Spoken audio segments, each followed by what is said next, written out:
नमस्कार, मैं हूँ वीरेश सिंह। आईटीआई के टॉक शो में आपका स्वागत करता हूँ। आईटीआई ट्रेनिंग वेरिफिकेशन के लिए, डेटा माइग्रेशन के लिए जो है तो डीजीटी ने कुछ रिवाइज किए हुए हैं, तो उनके बारे में आपको दिखा दूँ, आप उसको देख लीजिए। पहले इंग्लिश में भी दिखा, फिर हिंदी में भी ट्रांसलेट करके उसको मैंने लिखा है ताकि आप लोगों को समझ में आ जाए। ज़्यादातर हिंदी भाषी लोग हैं, उनके लिए भी कुछ होना चाहिए। हालांकि डीजीटी ने एक लेटर दिया था कि हिंदी भाषा का यूज होना चाहिए, त्रिशाल मैडम ने, लेकिन भगवान है मालिक, है ना, खुद ही नियम को तोड़ते। कम से कम यार एक लेटर हिंदी तो एक लेटर इंग्लिश कर दीजिए, उसके नीचे कर दीजिए आप लोग। गूगल ट्रांसलेट है, कौन सा बहुत ज़्यादा वो है, लेकिन नहीं करते हैं। चलिए देख लीजिए, फिर बात करते हैं। तो चलिए 22/11/2024 को डीजीटी का एक लेटर दिखा रहा हूँ, जिसमें रिवाइज किए हैं डेटा मार्जिन का। डेटा जो मर्ज करना है ना, उसका शेड्यूल को उन्होंने किया है ट्रेनिंग वेरिफिकेशन को लेकर। ठीक है, किनका? CITS सेशन 2024 वाला। तो इसमें आप ये देख लीजिएगा। इसका हिंदी भी बताऊंगा, मैं आपको हिंदी में भी दिखाऊंगा, क्योंकि बहुत सारे लोग कह रहे थे। तो पहले ये देख लीजिए, 25/11 से लेकर के 30/11 तक स्टेट के डायरेक्टर। इसके बाद जो है तो ट्रेनिंग वेरिफिकेशन वाला जो मामला होगा, उसको उन्होंने जो स्टन किए हैं, आगे बढ़ाए हैं, तो वो 31 जनवरी 2025 तक। ठीक है ना। तो इसमें ITI NST ITI को बोले हुए हैं। इसके बाद जो है तो ट्रेनिंग वेरिफिकेशन को नोडल ITI को माने 10/1/2025 जनवरी की बात हो रही है, तो 31 जनवरी 2025 तक होगा, जिसको ये लोग ITI और ये सारे लोग मिल करके करें। और ये देखिए गाइडलाइन। ठीक है ना। आप चलिए मैं आपको इसको हिंदी में बता देता हूँ। ये इंग्लिश में लिखा हुआ है और हिंदी में देखिए कह रहे हैं कि 2024 में CTS के जो लड़के हैं, उनको टेट को परीक्षण करने के लिए ये बोला गया है। और दिन प्रतिदिन जो है तो राज्य सरकार के साथ विकास प्रशासन के द्वारा जो है तो डीजीटी प्रत्येक सत्र के लिए माने ये बोले गए हैं कि जो 30 अक्टूबर 2024 निर्धारित की गई थी प्रवेश की अंतिम तिथि, उसका वो मैं आपको इंग्लिश में दिखा ही दिया। और एक चीज़ ये यहाँ पे सबसे बड़ी चीज़ आपको देखने के लिए है कि 19 अक्टूबर 2024 तक लगभग 11.5 लाख छात्रों का डेटा अपलोड किया गया, क्योंकि 17/10/2024 को आदेश का जो पारित था वो 30 अक्टूबर 2024 तक प्रवेश की अनुमति है। इसलिए राज्य सरकार और इनको जो है तो ये सारी चीज़ें दी गई थी और जिसको अपलोड करना था। तो मतलब माने 11 लाख छात्रों का डेटा जो है अपलोड किया गया। अब कुछ आगे बढ़ भी सकता है ना।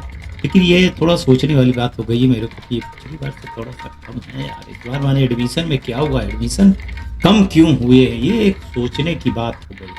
अब देखिए कह रहे हैं कि जो डेटा माइग्रेशन होगा ना, तो उसके बारे में बता रहे हैं कि केवल एक विशिष्ट, बहुत ध्यान दीजिएगा, हम यहीं पे गलती करते हैं ITI वाले, खासकर से हिंदी भाषा वाले। तो केवल एक मोबाइल नंबर, विशिष्ट मोबाइल नंबर, ईमेल ID वाले छात्रों को ही प्रवेश दिया जाएगा और इन विवरणों में तब तक कोई बदलाव नहीं किया जाएगा जब तक छात्र को माने राष्ट्रीय व्यापार माने NTC प्राप्त नहीं हो जाता है। तो माने उसका नंबर और ईमेल नंबर भैया आप लोग चेंज न करिए। राज्य पोर्टल से डीजीटी पोर्टल पे SIDH पे छात्रों का डेटा माइग्रेशन के लिए तकनीकी दस्तावेज अवलंबन है, वो दिया। राज्य संघ, राज्य केंद्र निर्देशक, राज्य ऑनलाइन प्रवेश पोर्टल के बिना राज्य संघ क्षेत्रों में अरुणाचल प्रदेश, उत्तराखंड, सिक्किम, एक नागालैंड के लिए एकल एक्सेल टेम्पलेट राज्य लॉगिन से डाउनलोड के लिए उपलब्ध किया गया है और उपयोग करके छात्रों का डेटा अपलोड करना आवश्यक है। एक्सेल टेम्पलेट के माध्यम से छात्रों का डेटा अपलोड करने के लिए पहले डेटा के सटीकता सुनिश्चित कर लेनी चाहिए।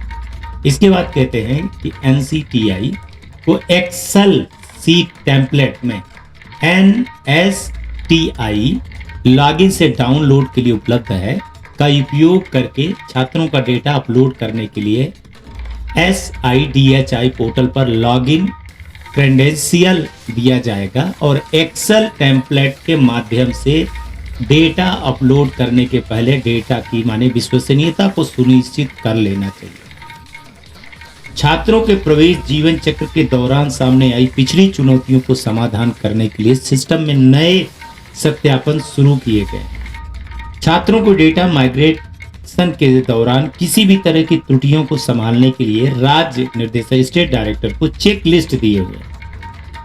यह सुनिश्चित करना राज्य संघ को और स्टेट डायरेक्टर और ITI की जिम्मेदारी है कि सभी छात्रों को निर्धारित समय के अनुसार छात्रों का सत्यापन वेरिफिकेशन करने की पूरी कोशिश करेंगे और इस चरण को पूरा करने के बाद एक अद्वितीय PRN नंबर माने जो अस्थायी पंजीकरण नंबर होता है वो उत्पन्न होता है, जो पोर्टल पर DGT के साथ में छात्रों को प्रवेश की पुष्टि करता है।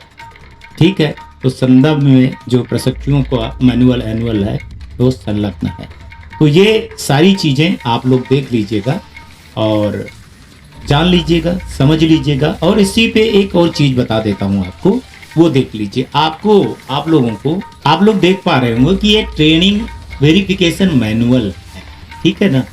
तो इसका यूज करिए। इसका क्या है, प्रिंट निकाल करके परमानेंट अपने पास रखिए और इसको पढ़िए कि एक चीज बहुत अच्छे से देखिए। सबसे पहले सिस्टम कंप्यूटर कैसे होना चाहिए, लैपटॉप है, ये है, क्या क्या चीजें यूज करना चाहिए आपको। तो अगर आप चला रहे हो तो प्लेटफॉर्म में ये विंडो 8.1 का जैसे कह रहे हैं हाई लेटेस्ट वाला होना चाहिए, 4GB रैम है। वीडियो वाला जो है तो इसमें ग्राफिक्स आउटपुट होना ही चाहिए, साउंड सिस्टम होना चाहिए और ये सारी चीजें मेन चीज हैं। ऐसे सिस्टम आपको एक या लैपटॉप रखना चाहिए। ये लॉगिन के बारे में बताए हैं कि कैसे लॉगिन होता है, पूरा ये मैनुअल दिया हुआ है। और ये मैंने DGT से पूछा था तो उन्होंने बोला कि मैं मैनुअल पहले जारी कर चुका हूँ, है सबके पास। कैसे OTP आता है, डैशबोर्ड के बारे में बताया गया है, ठीक है, पूरे फीचर इसमें दिए गए। तो इसका प्रिंट निकाल लीजिए मेरे भाई, प्रिंट निकाल करके ही काम करिए, है ना। एडिट शिफ्ट यूनिट के बारे में पूरा कैसे काम करेंगे वो सब कुछ है, आपको इसमें पूरा दिख रहा होगा। ट्रेनिंग वेरिफिकेशन कैसे करना है, कैसे कैसे क्या करना है, क्या फीचर हैं उसके पूरे। तो ये वाला जो है तो मेरे हिसाब से सबके पास तो होना चाहिए, है ना। अगर नहीं है तो फिर बताइए आप लोग, है ना। मोबाइल नंबर कैसे वेरीफाई करेंगे, कैसे क्या करेंगे, तो वो पूरी दुनिया भर की चीज इसमें लिखी हुई है। इसको आपको यूज करना चाहिए, है ना कि नहीं। कैसे KYC करना है, कैसे आधार कार्ड का वेरिफिकेशन करना है, तो ये सारी जानकारी आपको इस मैनुअल पे मिल जाएगी। ऐसे नहीं है कि उन्होंने अपने तरफ से पूरी की है और अगर हम गलती करते हैं तो फिर देखिए वो फिर गलती कहलाएगी, वो फिर माफ होने के योग्य नहीं है। पिछली बार बहुत कुछ चीज़ें हो गई थी, इस बार DGT इन सब चीज़ों को आप मौका नहीं देगी, इतना याद रखिएगा। इसलिए मैनुअल को आप निकाल लीजिए और इसको समझिए। कोशिश करूंगा कि इसकी हिंदी भी बना करके मैं धीरे धीरे हिंदी भी डालूँ आप लोगों को। Back to studio.